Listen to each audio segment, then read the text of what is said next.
পৌষের শেষে ক্রেতা বিক্রেতার হাঁকডাকে সরগরম মৌলভীবাজারের কুশিয়ারা নদী পাড়ে ২০০ বছরের ঐতিহ্যবাহী মাছ মেলা।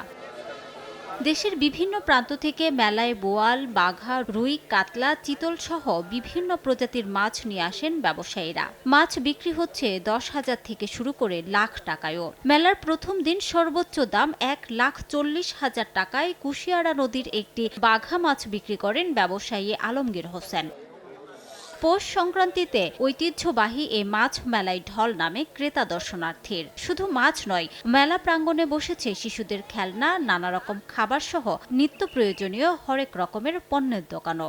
তো মেলাটা খুব ভালো লাগে, আমরা আই সবসময়। আমি আমেরিকা থেকে আসছি, শেরপুরের মেলা আমি বড় বাঘাই মাছ কিনা লাগি। আমি আসলে এত বড় বড় মাছ আমার জীবনে আগে আর কখনো দেখি নাই। আমরা মাছগুলো আনি বিলের, নদীর, মানে লোকাল যেটা মাছ আছে ও মাছ আনি আমরা বিক্রি করি। এমন উৎসব আয়োজন করতে পেরে খুশি আয়োজকরা। অন্যান্য বছরের তুলনায় বেচাকেনা ভালো হওয়ার আশা তাদের। সোমবার বিকাল থেকে শুরু হওয়া মেলা মঙ্গলবার ভোর পর্যন্ত চলবে। এবছর মেলায় মাছ বিক্রির লক্ষ্যমাত্রা ধরা হয়েছে ২৫ থেকে ৩০ কোটি টাকার। সময় সংবাদ, মৌলভীবাজার।